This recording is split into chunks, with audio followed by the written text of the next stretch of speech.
Sir वो class में sir आपने बताया था ना कि वो अपने पॉलीप्लॉइड किए थे। हाँ मैं बता रहा हूँ उसको।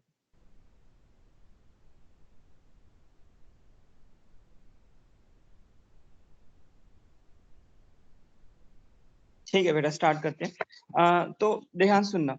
जो हम लोगों ने कल वो पढ़ा था, प्रिंसिपल ऑफ सेग्रीगेशन। तो प्रिंसिपल ऑफ सेग्रीगेशन जो हमने कल पढ़ा था, principle of segregation, law of purity of gametes जो बोलते हैं, law of purity of gametes. Purity of gametes इसमें क्या बोलते हैं? During the gametogenesis, during gametogenesis, contrast in diploids, contrasting alleles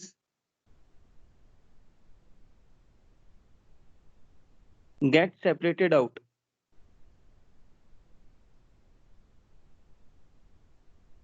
from hybrid। मतलब जब गैमीट्स का फॉर्मेशन होगा, जैसे ये है, जब गैमीट का फॉर्मेशन होगा तो कंट्रास्टिंग अलील सेपरेट आउट हो जाएंगे। अब क्वेश्चन ये है कि जैसे ये एक हमारा मैंने एक जीनोटाइप लिखा, तो बेटा इस जीनोटाइप में अगर हम देखें तो 1 2 3 4 जीन है ये डिप्लॉयड ही, लेकिन जो जीन्स हैं यहाँ पे करेक्टर 4 ले लिए, टेट्रा, मतलब करेक्टर 4 ले लिए हमने, ठीक है। टेट्रा हाइब्रिड है ये टेट्रा हाइब्रिड है, जैसे डाइहाइब्रिड बोलते हैं ना, तो टेट्रा हाइब्रिड है, मतलब 4 करेक्टर लिए तो 4 जीन्स यहाँ पर हैं। जब इनका गैमिट बनेंगे तो हर गैमिट में एक एक जीन का एक अलील आएगा, ठीक है।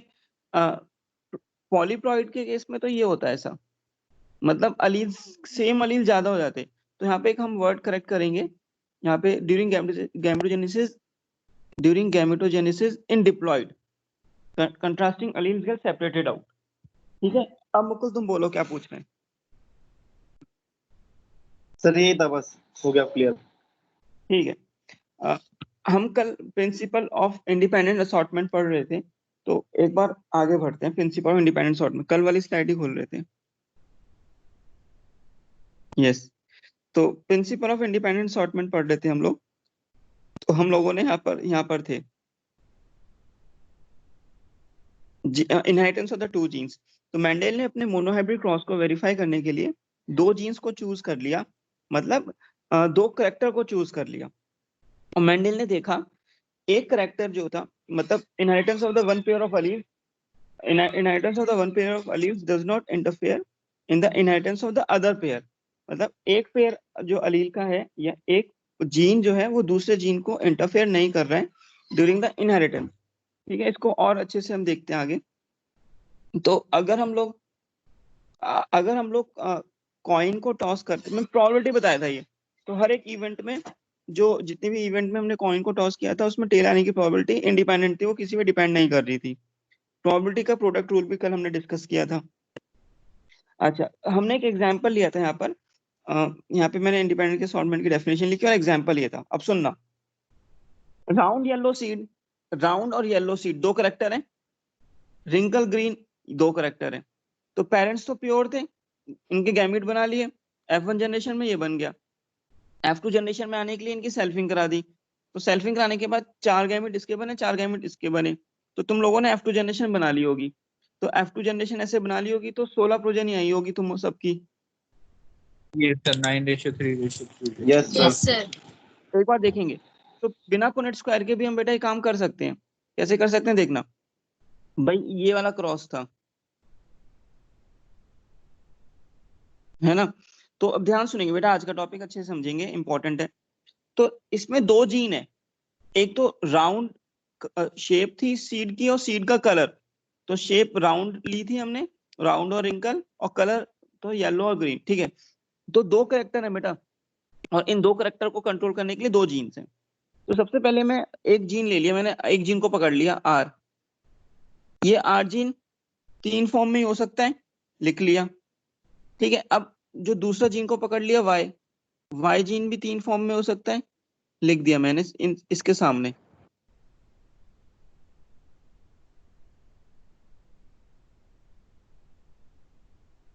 ठीक है भाई, अब सुनो, अब इसको मैं अगर करूं R capital R capital R capital Y, इसको इससे करूं capital R capital Y small Y, इसको इससे करूं capital R small Y, same here capital R small R capital Y capital R small Y, इधर भी यही आएगा कैपिटल आर स्मॉल वाई, इधर small R capital Y small R capital Y small Y. तो ये जीनोटाइप बन गया। अब सुनना, अब अगर हमें निकालना हो कि ये F2 जनरेशन में ये वाले जीनोटाइप कितनी बार आएंगे, तो सिंपल 2n, तो n क्या है, जाएगा स्पेयर, इसमें है जाएगा स्पेयर 2:0 मतलब 1, इसका निकालो 2⁻1, ठीक है, 2⁻1 मतलब 2 बनेंगे, इसका निकालो 2⁻0 मतलब 1, इसका निकालो 2⁻1 2। मैं फटाफट कर देता हूं उसको।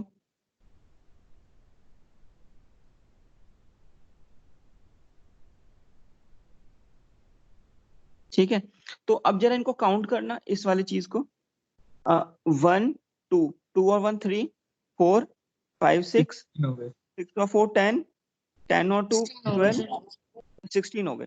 तो 16 प्रोजेनी आ गई एकदम। अगर हम तुम अपने पुनेट स्क्वायर में देखोगे तो ये जो जीनोटाइप कैपिटल आर कैपिटल और कैपिटल वाई 16 में एक बार ही आ रहा होगा। चलो एक बार पुनेट स्क्वायर भी बना ही लेते हैं, फिर एक बार इसको भी कर ही लेते हैं, थोड़ा बड़ा कर लेते हैं बेटा, अच्छे से दिखेगा।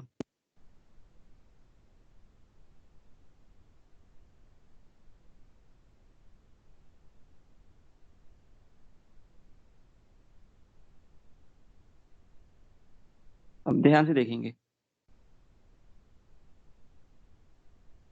ठीक है। तो बिग पुनेट स्क्वायर है, 4 गैमेट थे कैपिटल आर, 4 गैमेट बना लेते हैं, sorry small R capital Y ले लेते हैं, ठीक है, एक साइड से। दूसरी साइड से भी यही गैमेट्स थे, ठीक है। तो तुम लोगों ने जो जीनोटाइप बनाए थे वो उसको बना लेते हैं, कैपिटल आर कैपिटल वाई, इसको इससे करेंगे कैपिटल आर मैं फटाफट से कर देता हूँ, तुम लोगों ने कर लिया था ये।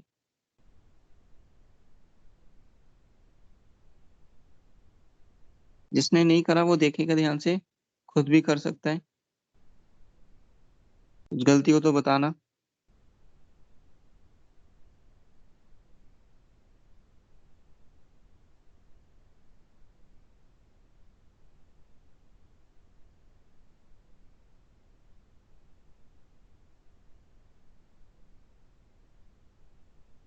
ठीक है, ये 16 प्रोजेनी बन गई। अब देखना इस बार यहाँ पर देखेंगे, मैंने जो ये वाला जीनोटाइप लिया था कैपिटल आर और कैपिटल वाई, ये मैंने बोला 16 में एक बार आएगा, देख लो ये वाला 16 में एक ही बार है और कहीं है नहीं, सेम जीनोटाइप और कहीं नहीं मिलेगा। सबसे मैक्सिमम टाइम ये वाला आ रहा है 4 बार, देखो पुनेट स्क्वायर में 4 बार ही होगा ये, 1 2 3, चौथा ढूंढो का है, फोर्थ रो की फर्स्ट, लास्ट में सर, फर्स्ट में लास्ट लाइन में फर्स्ट। ठीक है 4 हो गए ना, ये 4 के बाद और नहीं होंगे, ठीक है। ये वाला देखो ये एक ही बार होगा, यहाँ भी एक ही बार बनाया है। तो हमें पुनेट स्क्वायर बनाने की, इसको पुनेट स्क्वायर बोलते हैं बेटा, ये जो बनाया है this is Punnett square, Punnett scientist थे, ठीक है, पुनेट स्क्वायर। तो हम लोगों ने डायरेक्टली ऐसे कर लिया विदाउट, इसको फोकलाइन मेथड ही बोलते हैं, विदाउट पुनेट स्क्वायर। तो हम लोग शॉर्ट में ऐसे भी कर सकते हैं, ठीक है, हमने नंबर ऑफ ये भी निकाल लिए। तो ये अब सुनो, ध्यान सुनो, अब आगे की बात, अब सुनो ध्यान सुनना, अगर मैं बात करूं इनके फिनोटाइप्स की, ठीक है, तो फिनोटाइप्स की एक बार बात कर लेते हैं, यहाँ पे बात करते हैं फिनोटाइप की।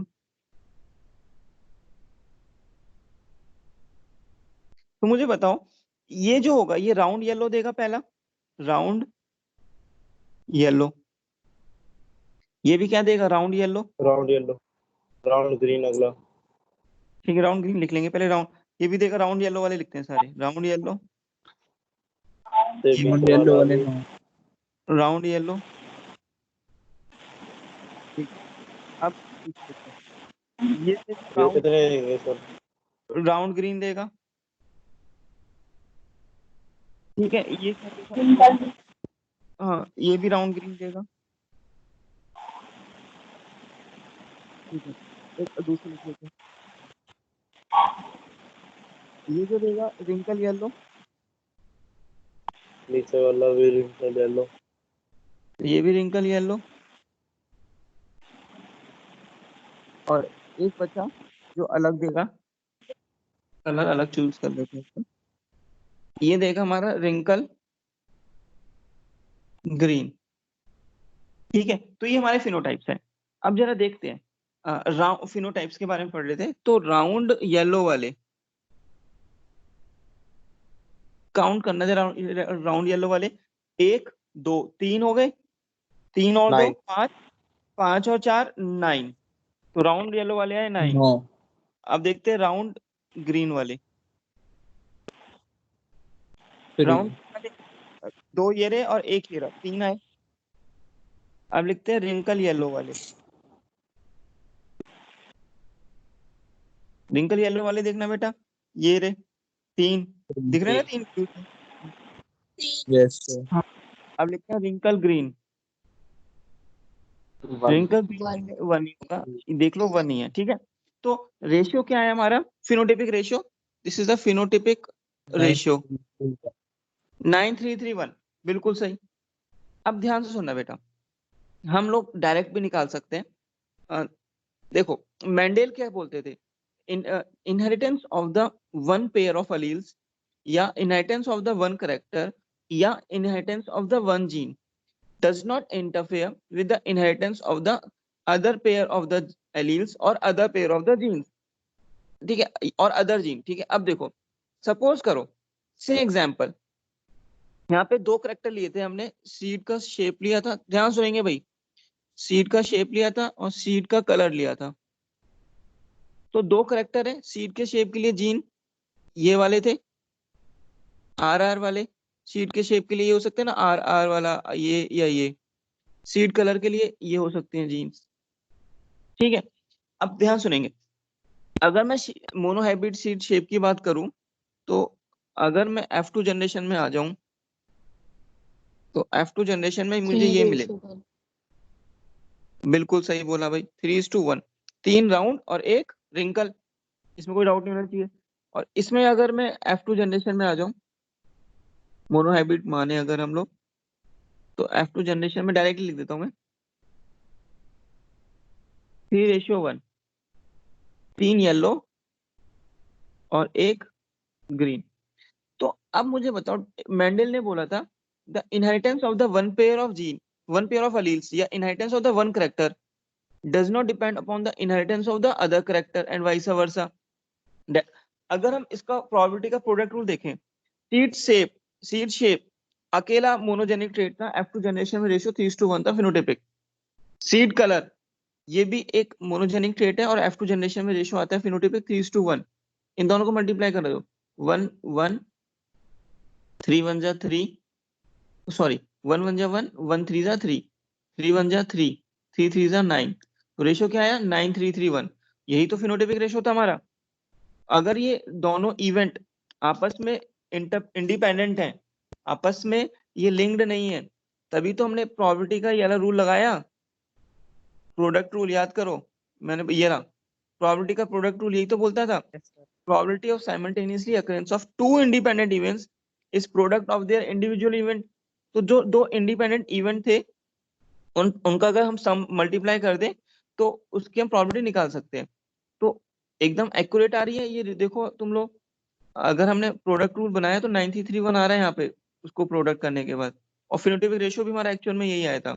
तो इसका मतलब ये जो प्रोबेबिलिटी का ये रूल चिल्ला चिल्ला के कह रहे हैं कि भाई जो मेंडल ने बात कही थी सही बोली थी, कि दोनों करेक्टर का इनहेरिटेंस आपस में, ये दोनों आपस में इनके जीन्स इंटरफेयर नहीं करते हैं। अगर हम जीनोटाइपिक रेशियो की बात करें, मोनोहाइब्रिड क्रॉस का, इस वाले का जीनोटाइपिक रेशियो देखो 1:1 होगा, इसका भी 1:1 होगा, इसमें तो कोई डाउट नहीं होना चाहिए। किसी को डाउट है इसमें 1:1 में? No, sir. No sir. Okay, तो देखें तो 1 to 1 से मल्टीप्लाई करो, 1 1 जा 1, 2 1, 2 1 जा 2, 2 2 जा 4, 2 1 जा 2, 1 2 1, 1 to 1, 2 4 2 1 to 1, ये आ रहा है जीनोटाइपिक रेशियो। अब देखना जरा एक बार, चेक करते हैं। यहाँ भी देखो 1 to 1, ध्यान से देखेंगे 1 to 1, 2 4 2 1 to 1, तो ये इसका जीनोटाइपिक रेशियो है, ये भी एकदम मैच कर गया। हमने प्रोडक्ट रूल से देखा तो ये भी एकदम मैच कर गया। तो दैट मीन्स अगर दो जीन्स आपस में इंटरफेयर नहीं कर रहे तो उनके प्रोडक्ट रूल से हम प्रोबेबिलिटी निकाल सकते हैं। सपोज करो से एग्जांपल 3 जीन का इनहेरिटेंस पढ़ रहे होते हैं, अगर हम बोलते हैं ट्राइहाइब्रिड क्रॉस का F2 जनरेशन में क्या फिनोटाइपिक रेशियो होगा, तो सिंपल, डायहाइब्रिड का पता है 9331, उसको एक 3:1 से कर दो मल्टीप्लाई, तो ट्राइहाइब्रिड का आ जाएगा। टेट्राहाइब्रिड का पूछे उसको फिर 3:1 से कर दो, क्योंकि ये इवेंट आपस में क्या होते हैं, इंडिपेंडेंट, आपस में इंटरफेयर नहीं करते हैं, तो इसलिए हम लोग ट्राइहाइब्रिड का भी निकाल सकते हैं, टेट्राहाइब्रिड का भी निकाल सकते हैं। एक और बात, यहाँ पर हमने लिखा था राउंड येलो नो बने, सिंपल था, तुम यहाँ से भी तुम देख सकते हो कैसे राउंड। मुझे बताओ F2 जनरेशन में जब हमने केवल एक कैरेक्टर लिया था सीड्स का शेप का, तो राउंड वाले कितने आए थे?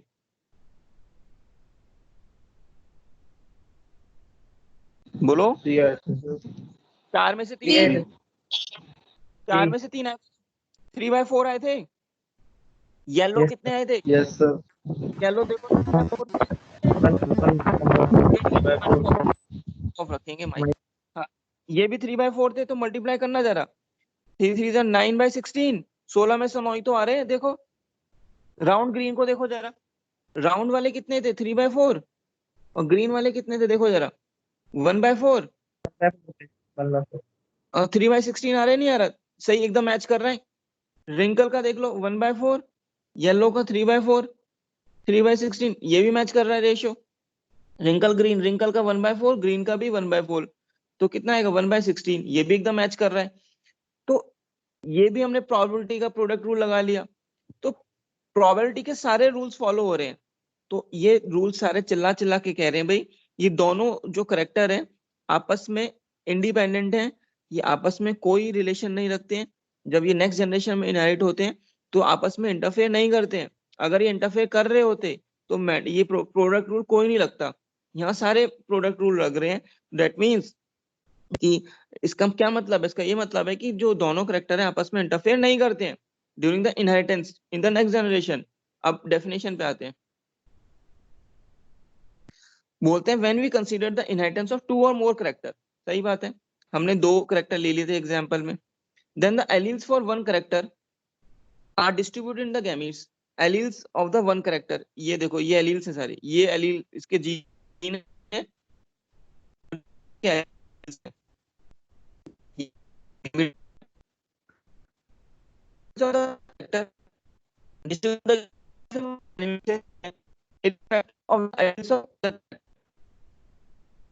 of the gene of other character। तो एक जीन दूसरे जीन को इंटरफेयर नहीं कर रहा है ड्यूरिंग द इनहेरिटेंस, और ये इसको इंटरफेयर नहीं कर रहा है। यही है मेंडल का प्रिंसिपल ऑफ इंडिपेंडेंट असॉर्टमेंट।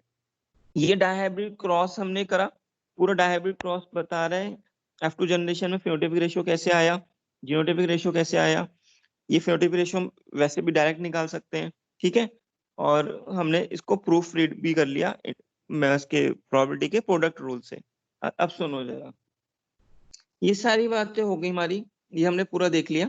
अगर मैं तुमसे कहूं 16 प्रोजेनी बनी थी डायहाइब्रिड क्रॉस में इन F2 जनरेशन, अगर मैं तुमसे बोलूं कि इसमें क्या प्रोजेनी सारी पेरेंटल टाइप थी या कुछ रिकॉम्बिनेंट भी थे? अब जरा देखते हैं, फिनोटाइप पे आ जाओ। राउंड येलो, बेटा माइक, राउंड येलो ये पेरेंट्स में भी था, राउंड येलो पेरेंट्स में करेक्टर था, याद करो। देखो ये रे parents, round yellow parental generation, wrinkle green parental generation. तो राउंड येलो पेरेंट्स में था, रिंकल ग्रीन भी पेरेंट्स में था करेक्टर, लेकिन राउंड ग्रीन और रिंकल येलो ये वाले दो करेक्टर ये पेरेंट्स में कहीं नहीं थे, ना F1 जनरेशन में थे ना पेरेंटल में थे। राउंड ग्रीन और रिंकल येलो तो थे ही नहीं ना, कहीं भी थे क्या? नहीं थे ना। राउंड येलो थे और रिंकल ग्रीन था, लेकिन राउंड ग्रीन और रिंकल येलो तो कहीं थे ही नहीं। ये दो करेक्टर तो नए आ गए एकदम, राउंड ग्रीन और रिंकल येलो। सोचो एक बार, यस सर। है ना, पेरेंटल में थे Yes, नहीं। sir. तो ये जो थे ना बेटा, इनको बोलते हैं रिकॉम्बिनेंट टाइप। तो अगर हम देखें, राउंड येलो पेरेंट में थे, मान लिया भाई 9 थे ये। रिंकल ग्रीन ये एक बना था, ये भी पेरेंट में था, ये भी पेरेंट में था, लेकिन राउंड ग्रीन जो 3 बने थे और रिंकल येलो जो कि 3 बने थे, ये रिकॉम्बिनेंट बन गए, रिकॉम्बिनेंट टाइप। तो ऐसा कोई मुझे बताएगा, मोनोहाइब्रिड क्रॉस में जब एक जीन लिया था तो कोई रिकॉम्बिनेंट ट्रेट नहीं आई थी, सारी ट्रेट पेरेंटल थी भाई। टॉल और डॉफ लिया था पेरेंटल में, तो F1 में टॉल आया और F2 में टॉल और डॉफ आया, कोई रिकॉम्बिनेंट नहीं आया। लेकिन जब 2 जीन लिए हमने, तो 2 जीन में पेरेंटल ट्रेट के साथ साथ कुछ नॉन रिकॉम्बिनेंट, मतलब कुछ रिकॉम्बिनेंट भी बन गए। अगर हम देखें 16 प्रोजेनी में से 10 तो पेरेंटल टाइप थे भाई, ठीक है, और 6 कैसे बन गए रिकॉम्बिनेंट टाइप? इसका क्या कारण हो सकता है, कोई बताएगा कि 6 रिकॉम्बिनेंट टाइप आ गए? Independent assortment, independent assortment. नहीं, इंडिपेंडेंट डिपार्टमेंट इंडिपेंडेंट बोल रहे हैं, इंटरफेयर नहीं कर रहे बस। कारण क्या हो सकता है, सोचो, सेल साइकिल से रिलेट करो।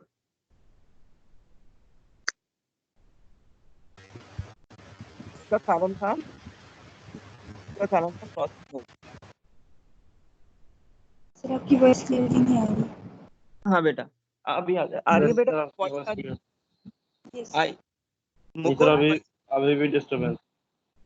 डिस्टरबेंस है मेरी वॉइस? सर लैग हो रही है, पता नहीं आपके सर पास। क्लियरली आ रही यस सर। तो मैं नेटवर्क चेक कर लेता हूँ बेटा, चेंज करता हूँ नेटवर्क।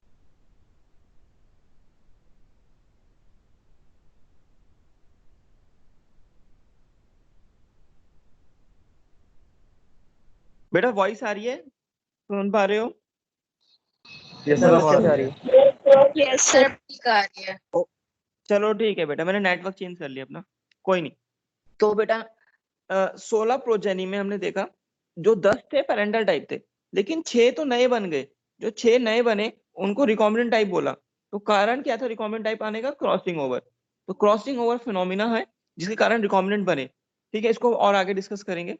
भाई 2 जीन्स थे ए और बी, तो इनमें क्रॉसिंग ओवर होने के कारण ये रिकॉम्बिनेंट बने। क्रॉसिंग ओवर पढ़ेंगे आगे तो उसमें समझ आ जाएगा। और खैर आगे देखते हैं। तो ये हम लोगों ने डायहाइब्रिड क्रॉस पढ़ा पूरा। किसी को कोई डाउट है डायहाइब्रिड में? आगे बढ़ो। Yes sir. Yes, sir. चलो ठीक है, आगे बढ़ते हैं। तो हम लोगों ने प्रिंसिपल ऑफ पेयर फैक्टर पढ़ लिया, प्रिंसिपल ऑफ डोमिनेंस पढ़ लिया, प्रिंसिपल ऑफ सेग्रीगेशन पढ़ लिया, और प्रिंसिपल ऑफ इंडिपेंडेंट असॉर्टमेंट पढ़ा। एक चीज सुनना जरा, छोटी सी बात है। प्रिंसिपल ऑफ इंडिपेंडेंट असॉर्टमेंट,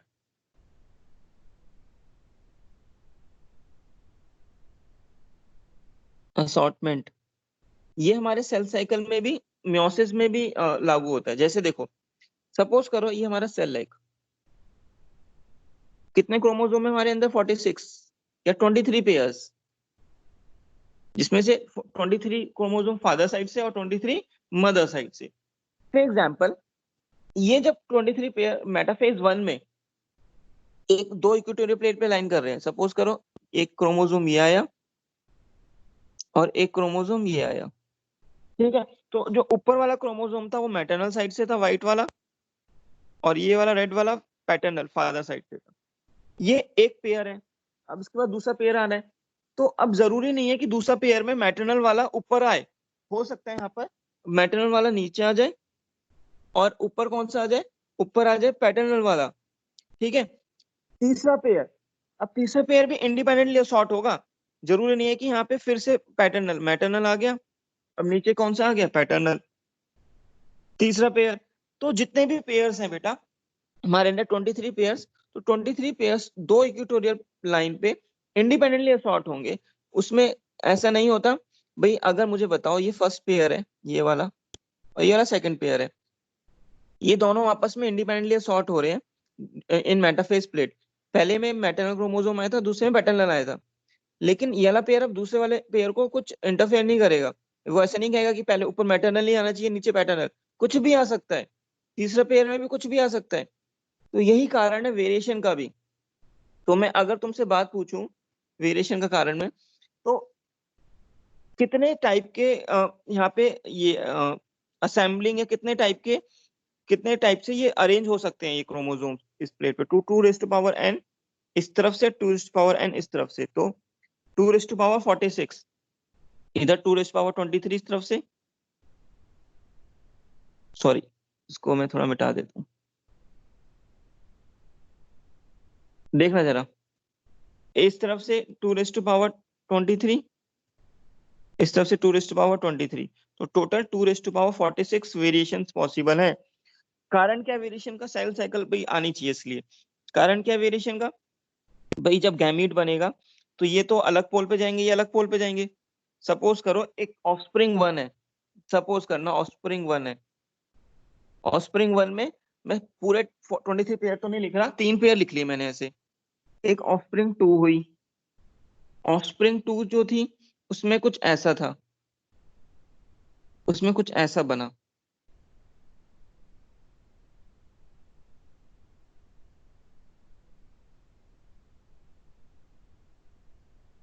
ठीक है।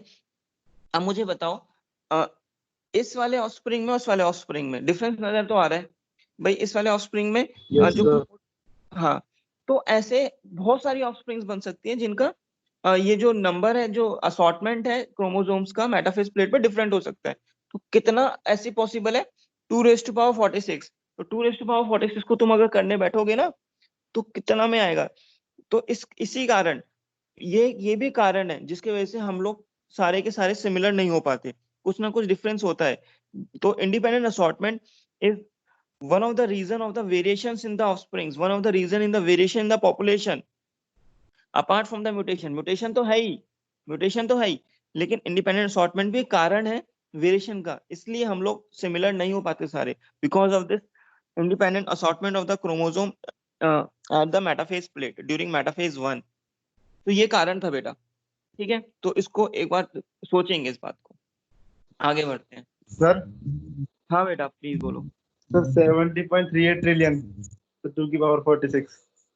वेरी गुड, कहाँ से निकाले आप?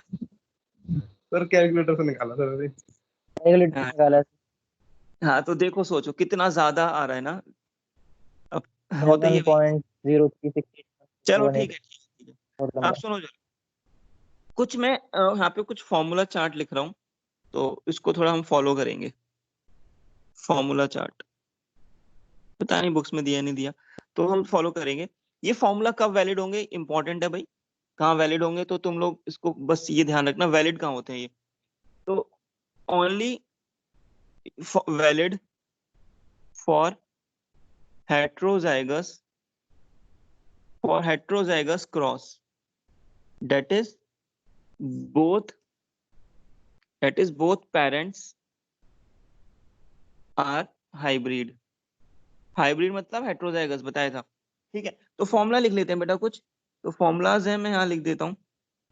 नंबर ऑफ, पहला formula, number of different types of gametes, number of different type of gametes 2 raised to power n, बताया था ये फॉर्मूला, याद करो स्टार्टिंग में बता दिया था गैमीट फॉर्मेशन में। Yes, sir. नंबर, हाँ, number of different types of genotypes, number of different type of genotypes, formula 3 raised to power n। Try करते हैं इसको एक बार लगाने की कोशिश करते हैं। सपोज करो एक ये है भाई, ये क्रॉस है, ठीक है।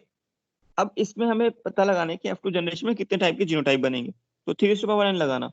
कितने हेट्रोजाइगस पेयर है यहाँ पर? एक ही था heterozygous pair, 3 raised to power 1, 3 type के जीनोटाइप बनेंगे, बिल्कुल बनते हैं 3 टाइप के, देखो जरा, एक टाइप तो ये हो गया होमोजाइगस डोमिनेंट, एक टाइप ये हो गया होमोजाइगस रिसेसिव, और दो टाइप ऐसे हो गए, दूसरा टाइप ऐसा हो गया हेट्रोजाइगस डोमिनेंट।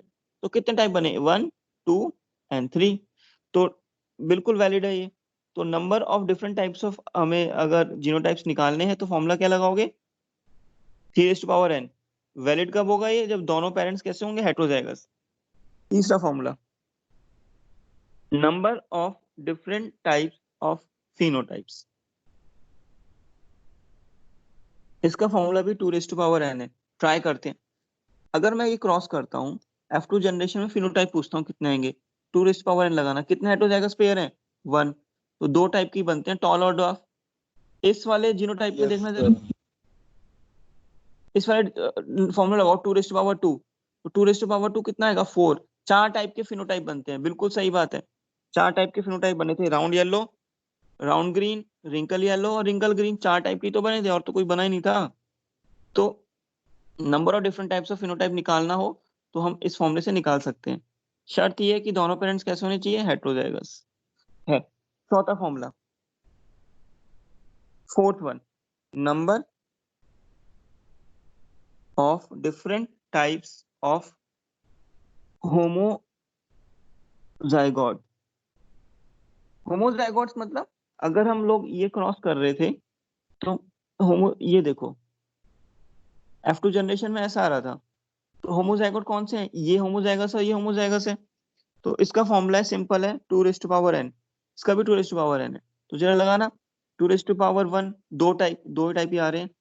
हेट्रोजाइगस में लगाना जरा, डायहाइब्रिड क्रॉस में 2 चार टाइप के होमोजाइगस बोल रहा था, चार टाइप के होमोजाइगोट आएंगे, चेक कर लेते हैं।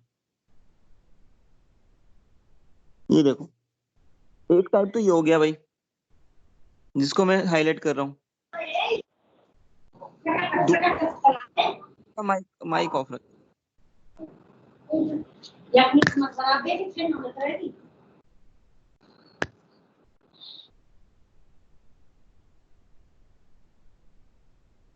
कर दिया, चलो ठीक है, मैंने कर दिया। अब देखो, होमोजाइगोट का एक टाइप तो ये रहा, इसमें तो हेट्रोजाइगोट आ रहा है। दूसरा टाइप ये रहा, दोनों होमोजाइगस हैं। तीसरा टाइप ये रहा, दोनों होमोजाइगस हैं। चौथा टाइप ये रहा, दोनों होमोजाइगस हैं। और कोई दिख रहा है क्या पांचवा टाइप, हो ही नहीं सकता, चार टाइप के होमोजाइगस। फॉर्मूले से भी यही आया था, फॉर्मूले से भी कितना आया था, चार टाइप का। तो नंबर ऑफ होमोजाइगोट निकालने हो तो कैसे, क्या फॉर्मूला होगा, 2n। अब next formula, fifth one, number of types of heterozygotes. तुम बताओ क्या होगा हेट्रोजाइगोट्स का, सोचो जरा, ऊपर वाले फॉर्मूले से बताओ,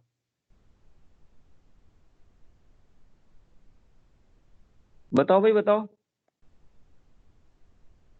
सोचो।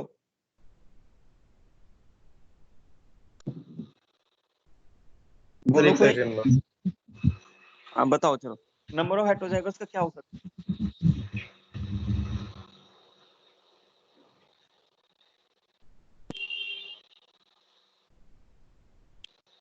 सर 4 की पावर n माइनस 2n। है, कोई और बोले।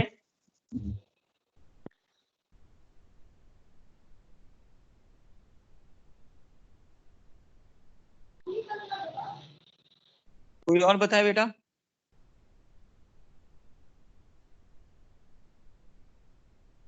नहीं आ रहा समझ, सुनो जरा भाई, सर 2 की simple. Power 2n minus 2n। नहीं, तो कहाँ से निकाल रहे हो ये फॉर्मूले, सुनो जरा, सर वैल्यू पुट हो जाती वैल्यू वैल्यू पुट मत करो, देखो इधर सिंपल है भाई, total number of genotype 3n minus total number of homozygotes कितना है, 2n आ जाएगा। Number of heterozygous 3n minus 2n heterozygote आ जाएंगे भाई। 5 आम थे, 2 मुकुल को दे दिए, बचे कितने, 3। तो वही तो है, टोटल नंबर ऑफ जीनोटाइप्स जो बन रहे थे, number of different types of genotype 3n थे। उसमें से होमोजाइगोट हटा दो तो हेट्रोजाइगोट ही बचेंगे। करके देखते हैं भाई, ये देखो, ये हमारा जीनोटाइप क्रॉस करा F2 जनरेशन में। टोटल नंबर ऑफ जीनोटाइप्स का फॉर्मूला क्या था, 3n। तो 3 कितना आएगा, जरा 9 आएगा। टोटल नंबर ऑफ टाइप्स और जीनोटाइप 9 आते हैं, बिल्कुल 9 आते हैं, तुम्हें दिखा देते हैं। 1 2 3 4 5 6 7 8 9 1 2 3 4 5 6 7 8 9 9 डिफरेंट टाइप्स के आते हैं। चलो माइनस हेट्रोजाइगस में माइनस करो, हेट्रोजाइगस निकालने का फॉर्मूला 2n था, तो 2n यहाँ पे 2 आएगा, 4 आएगा, तो 4 होते हैं हेट्रोजाइगस। तुम देख लो अगर हेट्रोजाइगस देखना हो तो टोटल सॉरी होमोजाइगस, मैंने गलत बोल दिया, यहाँ पे होमोजाइगस है। टोटल नंबर ऑफ जीनोटाइप्स में से, total number of different type of genotype में से होमोजाइगस हटा दो तो हेट्रोजाइगस आ जाएगा। तो 9 कैसे थे? Total number of different type of genotypes. 4 कैसे थे? Different type of homozygote. तो हेट्रोजाइगोट कितने टाइप के बनेंगे? 5 टाइप के। देख लेते हैं, एक बार वेरीफाई करते हैं। इसमें देखो वेरीफाई करते हैं बेटा, देखना जरा इस मेरे साथ। ये वाला भाई हेट्रोजाइगोट है, देखो भाई 4 हटा दो, 1 2 3 4 5 6 7 8 9, टोटल 9 थे, 4 होमोजाइगस थे, तो 4 हटा दो तो 5 ही बचेंगे। तो वही तो हमने फॉर्मूला लगाया यहाँ पर, total number of different type of heterozygote मतलब टोटल जीनोटाइप में से माइनस टोटल नंबर ऑफ होमोजाइगोस घटा दो तो आ जाएगा। नेक्स्ट फॉर्मूला, जो नेक्स्ट फॉर्मूला पढ़ना है हमें वो ये है, 6th formula, total number of progeny produce in F2 generation,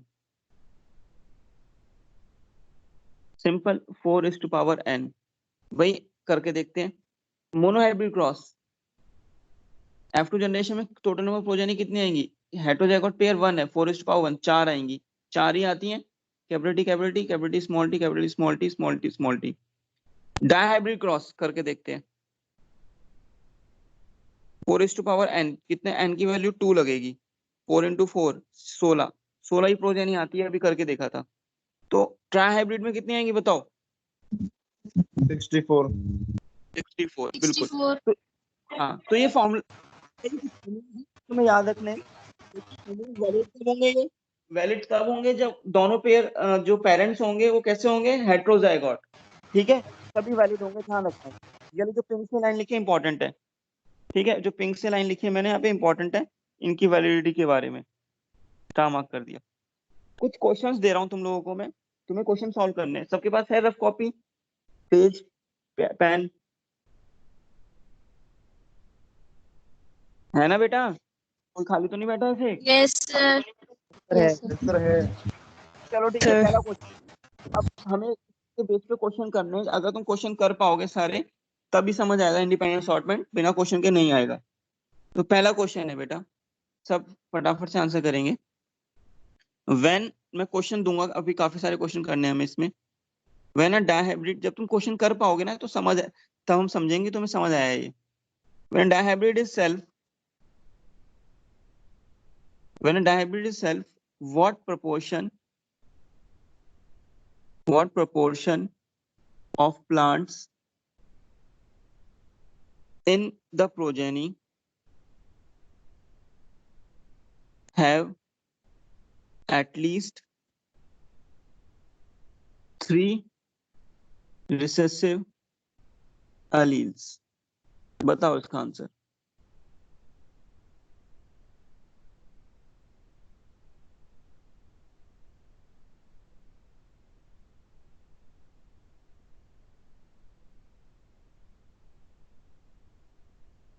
तो 7 sir 2 मुकुल, हाँ बेटा सबके आंसर लिख रहा हूँ मैं। मुकुल बोलता है 7, निशा बोल रही है 2।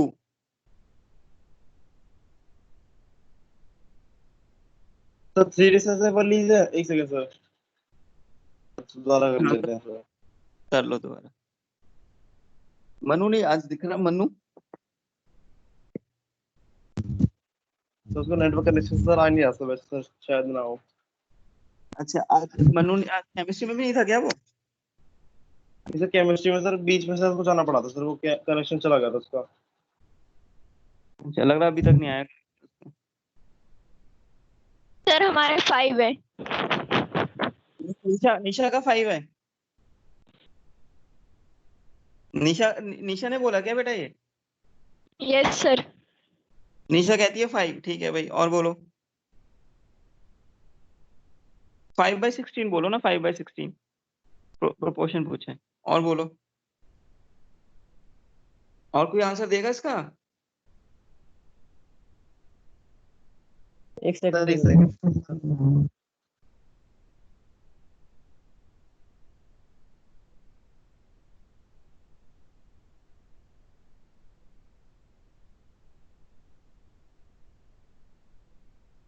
सर 5/16। मुकुल भी कहता है 5/16। चलो भाई, और कोई देगा आंसर?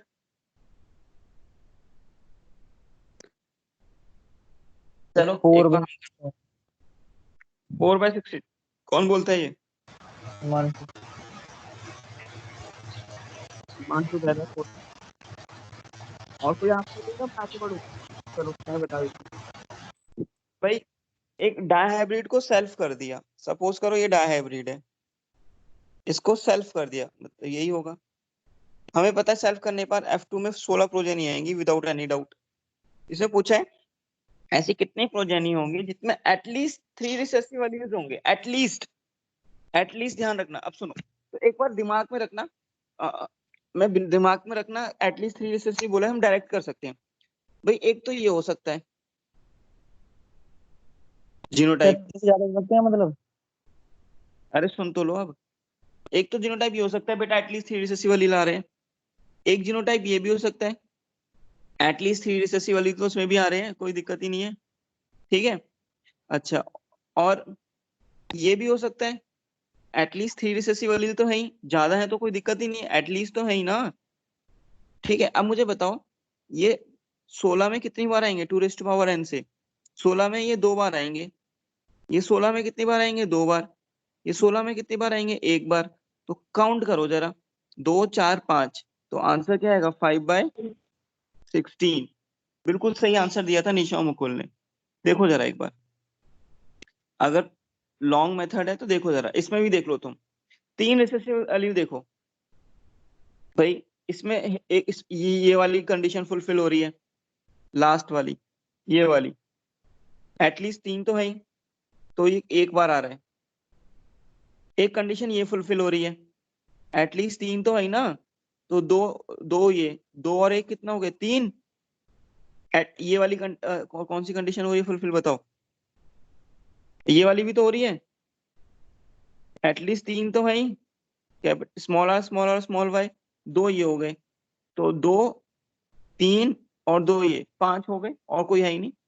हमने डायरेक्ट कर लिया था, थोड़ा दिमाग में रहना चाहिए तुम्हारे। दिमाग में मैंने फटाफट से जीनोटाइप बनाए, उनका नंबर निकाल लिया, आंसर आ गया। चलो एक और क्वेश्चन करके बताओ, ठीक है। ऐसे क्वेश्चन थोड़ा दिमाग में सॉल्व कर लेते हैं जल्दी से, ठीक है। एक और क्वेश्चन देता हूं मैं।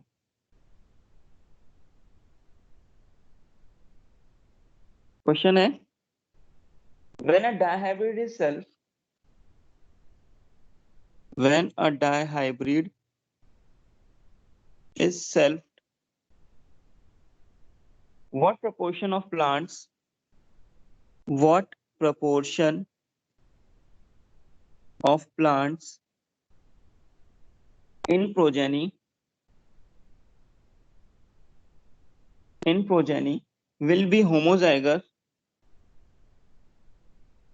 will be homozygous homozygous को ट्रू ब्रीडिंग भी बोलते हैं बेटा, true breeding will be for both character। Sir 4। Sir, 4. Mukul कह रहा है 4, 4 फोर ही होगा। 4 ही होगा। 4. हाँ, कोई और आंसर दे रहे हैं? चलो बेटा, हाँ देखना बेटा क्वेश्चन क्या कह रहे हैं। अगर डायहाइब्रिड को सेल्फ करा हमने, एक डायहाइब्रिड ले लिया, इसको सेल्फ कर दिया, मान लिया भाई, ठीक है।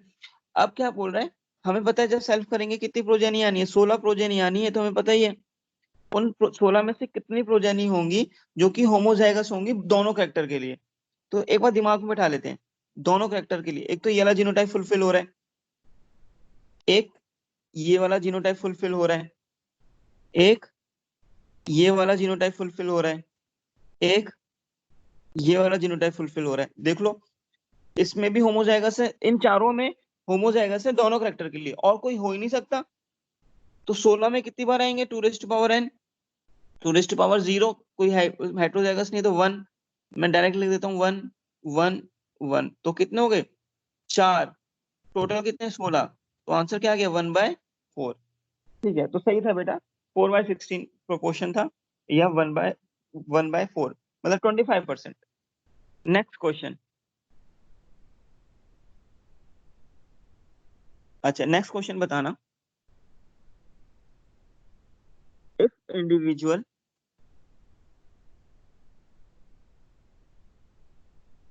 of genotype this are intercrossed, मतलब ठीक है intercrossed, how many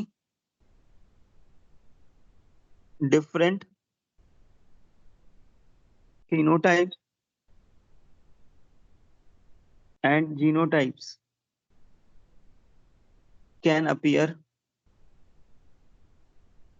in their progeny? बताओ।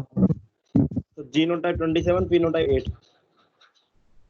अच्छा, genotype Yes 27, sir, genotype 27. Yes, sir. Genotype 27, phenotype 8. बिल्कुल सही। और phenotype 8.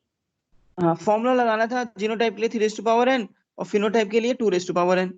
हेट्रोजाइगस पेयर कितने थे 3, तो 27 आ जाएगा, कौन सा आ जाएगा ये जीनोटाइप, और फिनोटाइप 2 3, दैट इज 8। बिल्कुल सही बोला, सही था बेटा आंसर। एक और क्वेश्चन नेक्स्ट। इस क्वेश्चन को थोड़ा सोच के करेंगे भाई, अच्छे से बताएंगे, ठीक है। क्वेश्चन है, when heterozygous black pigs are intercrossed, then what is the chance of first two offspring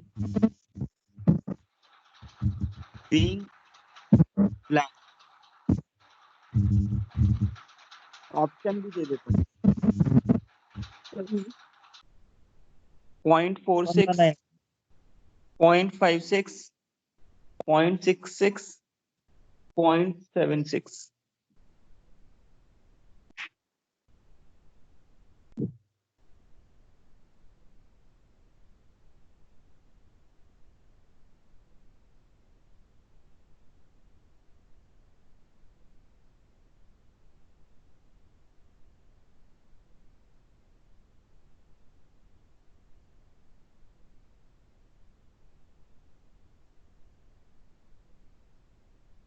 sir 0.45 आ रहा है, अभी 0.46। करो और सोचो।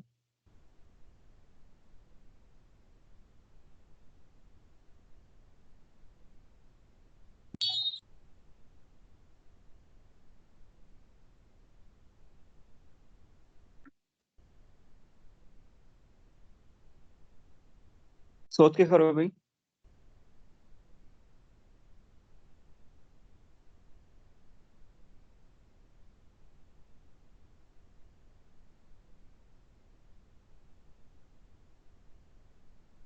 सर बी आ रहा है। बी आ रहा है 0.56, कैसे बी आया भाई? सर वो रेशियो, वो प्रोबेबिलिटी ले लिया ना, 3/4 इंटू 3/4, 9/16, 9/16.5 आ गया। अच्छा अच्छा, प्रोडक्ट प्रोडक्ट रूल। रूल लगा के, यस सर, प्रोडक्ट रूल लगा के। अच्छा अच्छा, और कोई आंसर किसी? मुकुल, खुशी, बेटा बोलो बेटा, दिवांशी। सर 0.66। 0.66, मुकुल कैसे आया 0.66 बेटा? 2/3, मतलब वैसे लिया सर, मतलब चार बनेंगे सर, 3 ब्लैक और एक तो मतलब ब्लैक से बेबी व्हाइट है ना सर, तो पेयर ना कर हाँ। लिए sir, black black black black black white. अच्छा सुनो, कैसे करेंगे आंसर एक बार देखना। इस क्वेश्चन वैसे करेंगे, फर्स्ट टू ऑप्शन पूछा है, क्वेश्चन ये था हेट्रोजाइगस ब्लैक पिग को क्रॉस करा दिया, ठीक है, तो हमें प्रोजेनी ये मिलेंगी 3:1, 3 ब्लैक मिल गए और एक का कोई कलर और था, 3:1 में मिलेगा। तो पहली ऑफस्प्रिंग का ब्लैक होने का प्रोबेबिलिटी क्या, 3/4। दूसरी ऑफस्प्रिंग जो होगी, भाई इंडिपेंडेंट इवेंट है ना, जैसे कॉइन को टॉस किया था, पहले में टेल आने की प्रोबेबिलिटी 1/2, दूसरे इवेंट में कॉइन को टॉस किया, टेल आने की प्रोबेबिलिटी 1/2, तो दूसरे ऑफस्प्रिंग की भी ब्लैक होने की प्रोबेबिलिटी क्या, 3/4। इनकी कंबाइंड प्रोबेबिलिटी पूछी है, what is chance of first two offspring ना, तो combined probability 3/4 into 3/4 that is 9/16। तो क्या आएगा आंसर, डिवाइड करके बताओ। 0.56 0.56 सही है सर हमारा। हाँ, 0.56 is the correct answer. Next बेटा, एक और क्वेश्चन है भाई, सोच समझ के करना। नेक्स्ट क्वेश्चन है, द प्रोबेबिलिटी, तो बेटा यही कारण था लोग वक्त समझ नहीं पाए थे 18th सेंचुरी में मेंडल को। The probability of heterozygous for one character in dihybrid F2 progeny is, बताओ।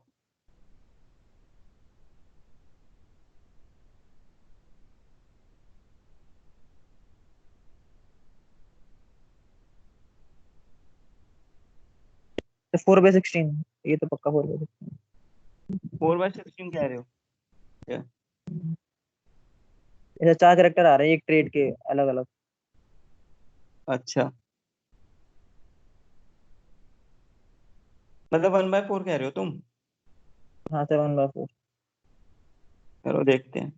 और कोई बेटा आंसर किसी का? Sir, 5/16. 5/16, 4/16 आ गया, ठीक है सेकंड बेटा। बस। Sir Yes, sir, 8/16 5/16. 8/16 भी चलो। इशिका बोलिए sir. Yes sir mic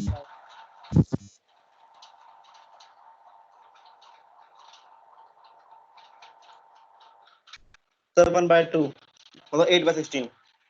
8/16 okay. और कोई आंसर है बेटा, सॉल्व करें? चलो सॉल्व करके देखते हैं। The probability of heterozygous for one character in dihybrid F2 progeny is, ठीक है, तो मैं जीनोटाइप लिखता हूँ। फॉर वन कैरेक्टर पूछा है। अब जैसे ये है, इसमें एक कैरेक्टर हेटेरोजाइगोट है, सही बात। जैसे ये है, इसमें एक कैरेक्टर हेटेरोजाइगोट है, एकदम सही है। जैसे ये है, इसमें भी एक कैरेक्टर हेटेरोजाइगोट है, एकदम सही माना जाएगा, ठीक है। अच्छा, और दे लेते हैं स्मॉल ए इसमें भी एक कैरेक्टर हेटेरोजाइगोट है, माना जाएगा एकदम, ठीक है। Yes sir. और हाँ, और कोई जीनोटाइप सोचो जरा। सर यही होगा। बाकी में सर 2 कैरेक्टर हो जाएंगे फिर हेटेरोजाइगोट। यही होगा, तो इसमें कितने प्रोजेनी आ रही है, 2 2 2 2, तो 2 4 6 8, तो 8/16 मतलब 1/2 है ना, 50% आ गया। हमने सर कैरेक्टर वो नहीं निकाल लिया, 1/4 वैसे ही सही कर है, दिया। 8/16, हाँ 8/16 वाले बच्चे एकदम सही है भाई, कोई विदाउट एनी डाउट, ठीक है। तो ये था, कुछ इस टाइप से क्वेश्चन करते हैं, और भी क्वेश्चन कराने हैं बेटा तुम लोगों से, बहुत सारे क्वेश्चन है, तभी समझ आएगा डायहाइब्रिड। तो आज घर पे तुम यही काम करोगे, इस डायहाइब्रिड को अच्छे से पढ़ोगे, समझोगे, दिमाग में क्रॉस बिठाओगे अच्छे से, तभी समझ आएगा ये, ठीक है। किसी को कोई डाउट हो तो पूछ सकता है बेटा। यस बेटा, किसी को कोई डाउट?